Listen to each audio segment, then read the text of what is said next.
If you're in construction, then you're in the right place. Welcome to the Constructive Behaviors Podcast. I'm your host, Barb Allen. I'm a woman with decades of experience in the construction industry, and most of it on the job site. I know how rewarding this industry can be, but like you, I also know that we could improve. Let's work together to make changes from the inside out.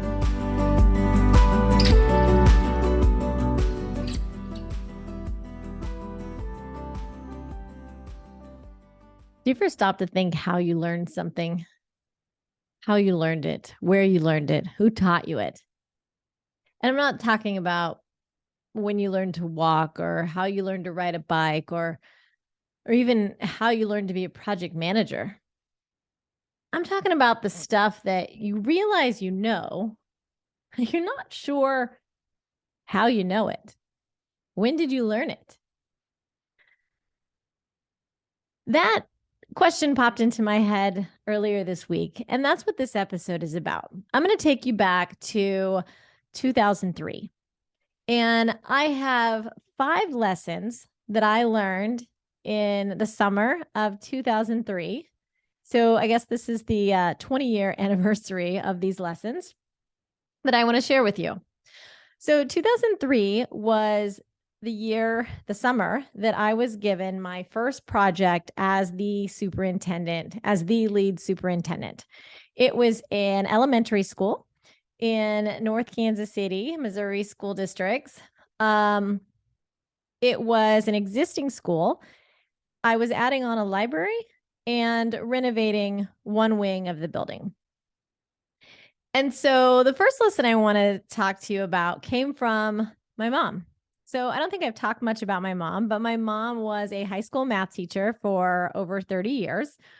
So she was fully integrated into the public school system. And that is where this advice comes from. So this is a school project. It was my first. I built several schools throughout my career, but this project was my first school project. And my mom said to me, get to know the janitor. So lesson 1 is get to know the janitor. And it's not necessarily the janitor, but think about it. Every time we start a project with a new client, we try to figure out who's the best person for us to interface with. Who's going to provide us the most information, the best information, going to be great to work with. And when it comes to schools, it's the janitor. If it's an existing school, they know all the secrets. They know where everything is. They know how different people, whether they're administrators or teachers, they know how they react. They know how they feel about certain things. And I mention this because I think many times when we are trying to figure out who that person with the client is that we do want to interface, that we want to create a strong relationship with, many times we look to the top of the food chain, the guy or the gal with the purse strings. And although there are benefits and things that we can gain from a relationship with that person, and it is necessary, but more often than not, the person that is really going to help you make it the most successful project is not the one holding the purse strings. It is the one that understands the day-to-day, daily operations of that facility, as well as the different personalities that will occupy it, which helps you turn over a building that is so much better for the end user than what was even drawn. So that is my lesson 1 from 2003. Lesson 2, it took me a while to figure out what lesson was actually tied to this because initially it was just a memory. When I started thinking about this project that I built, I kept picturing this dumpster, and it was the most organized dumpster I've ever seen in my entire career. I'd never seen anyone do this since that day. And I'll be honest, I wasn't sure why they were doing it then. But they had a demo contractor. They were demoing the entire interior of this wing of the building. And when they brought it all out to each load to the dumpster, they systematically stacked it from back to front, from bottom to top. And it was insane. Going off of memory, I feel like they didn't even use 3 dumpsters for that entire demo. And most subcontractors would have used way more than that. And a part of me, I was thinking, okay, I really like it because I like the organization. But how many man hours are they wasting doing this? And then I got to realizing it's summer. Summer, especially here in Kansas City, that's schoolwork. And if you're trying to get a dumpster in Kansas City in the summer, you may be waiting for a while. And so what they were actually doing was saving man hours because they were able to put so much in a dumpster. And granted, many times people just fill the dumpster and then you've got a lull or something on site that can smash it down for you to fit more in. I'm telling you, there is no way you could have put more in this dumpster the way that they literally organized it. But what they were able to do was to put so much in it that they weren't waiting on a truck to come pull the dumpster. They weren't waiting on another dumpster to be delivered. How many times on job sites are we stalled or halted because the dumpster's full? And if you've got a trash chute and the trash chute's full, and we just spend all these labor hours just dumping trash next to the chute or dumping trash next to the dumpster, and then we've got to pay those people again to pick it up and put it in the next dumpster. The next thing you know, that dumpster is super full and you're waiting again. So lesson learned on that, not necessarily about the dumpster. I mean, the dumpster cost itself is just not that expensive, but it was the time, thinking about the time you're actually saving because you would be waiting on someone else if you did it differently. Okay, lesson number 3, architects. Okay, many architects I have loved, great working relationship with them. But I would say many architects, from a superintendent standpoint, we have a love-hate relationship with them. And what I really learned on this particular project came from a job site. What do they call those? Site observations. The architect comes to the site and they make their site observations. And as superintendents, many times it annoys us because we feel like we're doing a really good job and they're here just to pick it apart.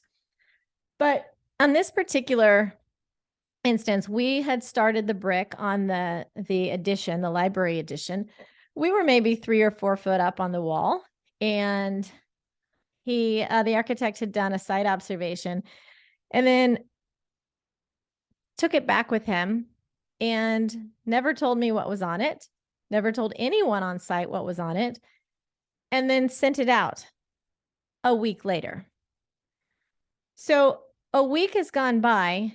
We received the report and it says that the weeps at the bottom were installed incorrectly. A week later from when he saw it.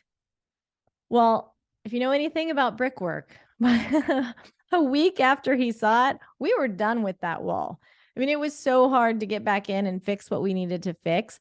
And my lesson there was making sure you develop a relationship with the design team that makes them comfortable to come talk to you and let you know what they see as discrepancies.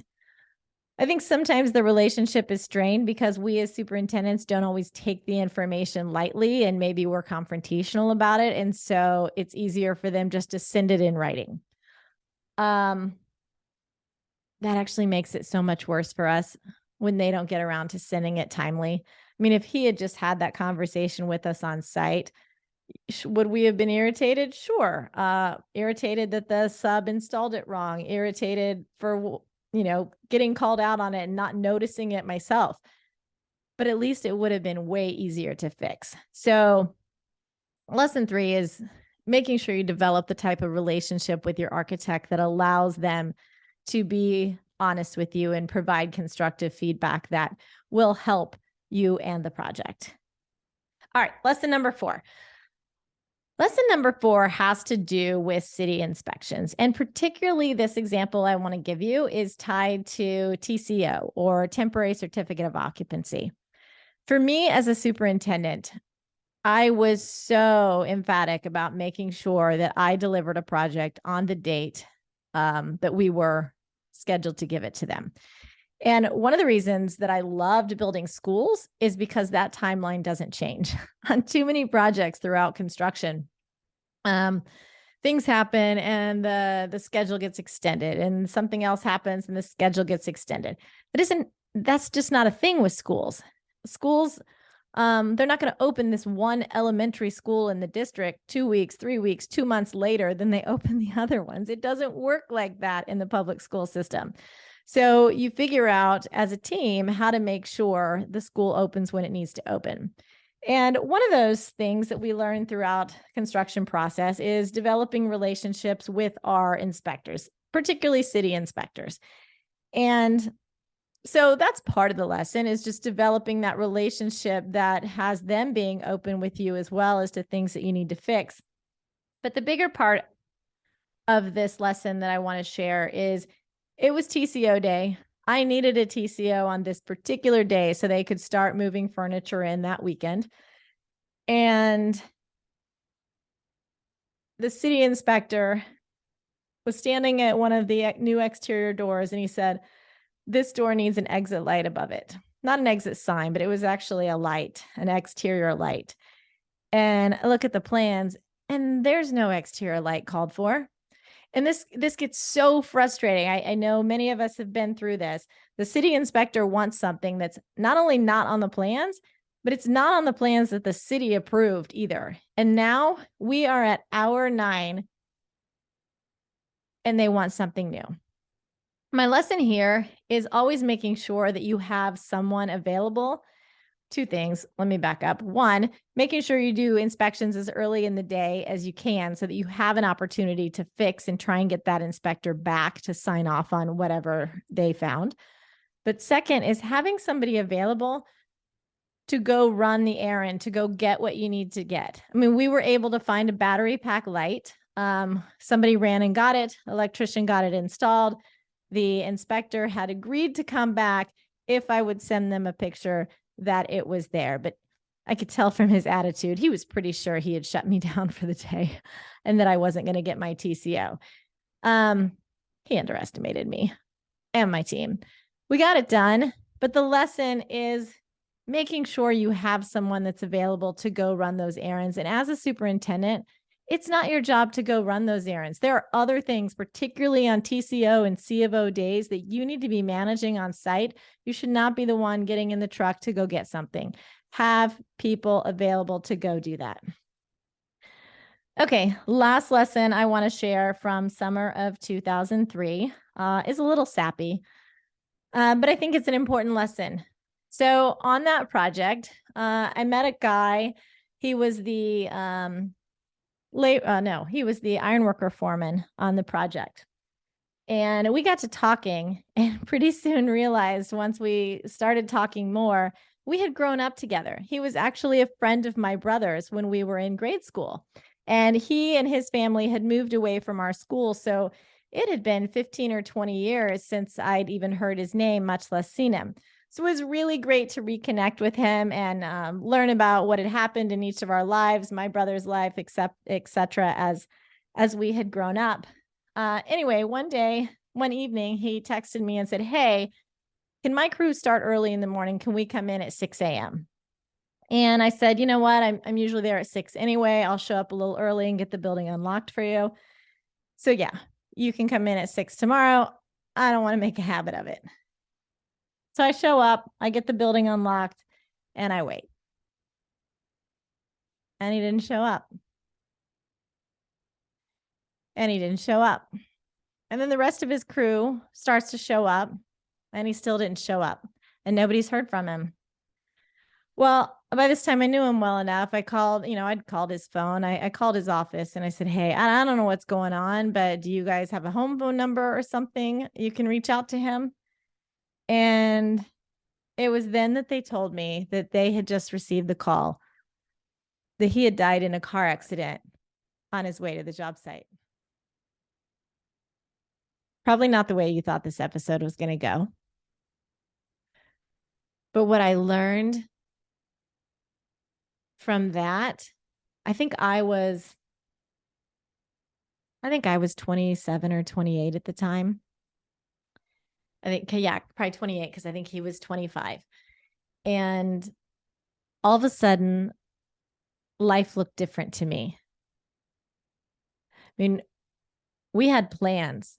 He was supposed to be there. He was on his way there and didn't make it. Life can change in an instant. We don't really have control over that. And it was at that time that I started looking at life differently. And that has stuck with me for sure for 20 years. Don't put off today what you can do tomorrow. That vacation you've been wanting to take with your friends or your family, or that call you've been meaning to make to somebody. You don't know that you get tomorrow. So these are the lessons. These are the lessons that I want to share with you guys. These are lessons that I learned 20 years ago, 2003, when this project took place. And I've carried them with me since. And they've all been super useful for my career and for my life. And I hope that you find them useful for you.